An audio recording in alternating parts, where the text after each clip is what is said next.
Welcome to part 1 of our 3 bite-sized videos introducing the progress test series and the role that the tests play in checking the attainment or current performance of learners.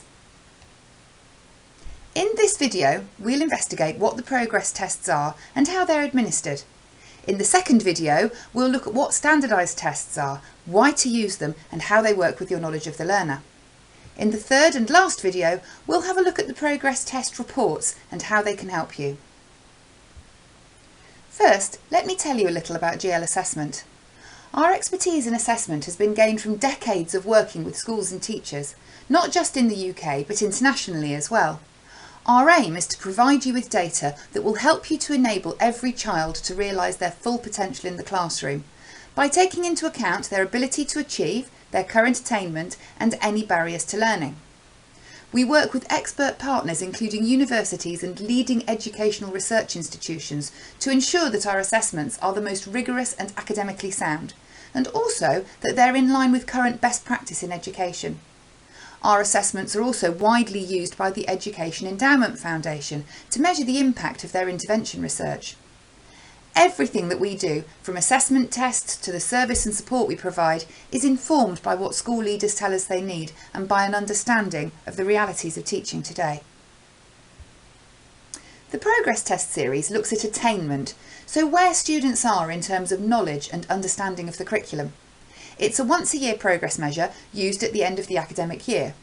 It could also be used twice a year to check the impact of interventions for individuals or small groups. Why are we even looking at attainment? Well, firstly, every school is judged by the progress of their students through the curriculum, and the DfE's performance measures are based on student outcomes and lean heavily towards English and maths. However, it's not all about accountability. Your students will need good literacy and numeracy to access all areas of the curriculum throughout their education and beyond into working life. So how can the Progress Test series make a difference to you?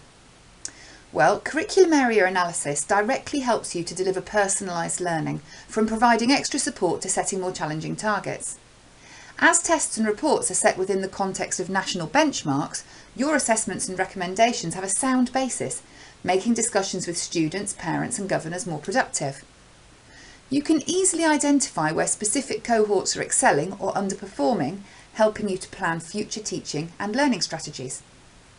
The digital version of the tests save you marking time by providing instant results and analysis which you can act on straight away.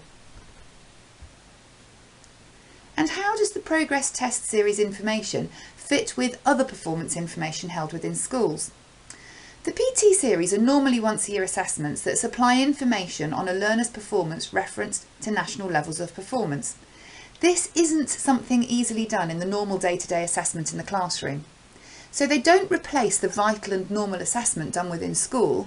However, that very day-to-day assessment and the individual's learning context is something that we at GL Assessment don't know.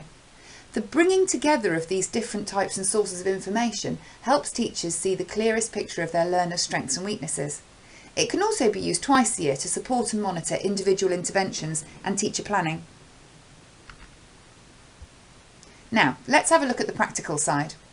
We advise that the Progress Test series is administered during the summer term around May or June to get the best match with curriculum coverage and standardisation dates.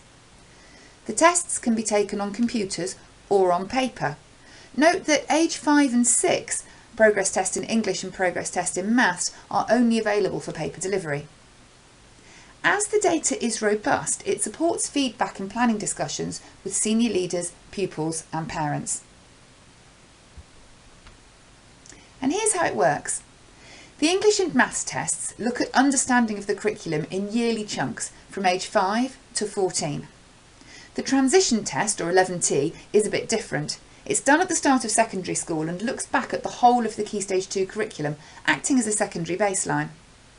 Science works in the same way as English and Maths, except that it starts at age 8 rather than 7, and it has no test at age 12 or year 7. This is because the Key Stage 3 science curriculum can be taught in any order, and some schools complete it in year 8 and some in year 9.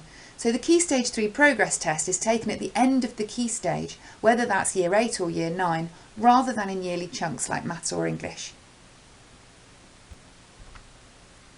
The progress test in English is made up of two sections: English skills, i.e. spelling, punctuation and grammar, and reading comprehension. They're not timed tests, but the English skills section takes around half an hour and the reading comprehension 45 minutes to an hour. The progress test in maths also has two parts. The mental maths section is an integral component from the age of 8 and it's relatively short at 10 to 15 minutes. Automatic delivery is built into the digital edition and a downloadable audio file is available for paper users. The progress test in science is different in that it's just one test, but it provides national performance comparisons in biology, chemistry and physics, and in addition in working scientifically. Thank you for watching the first of our videos introducing the progress test series. Why not have a look at part 2, where we'll be looking at what standardised tests actually are, why they're valuable to you and your students, and how they work together with your knowledge of the learner.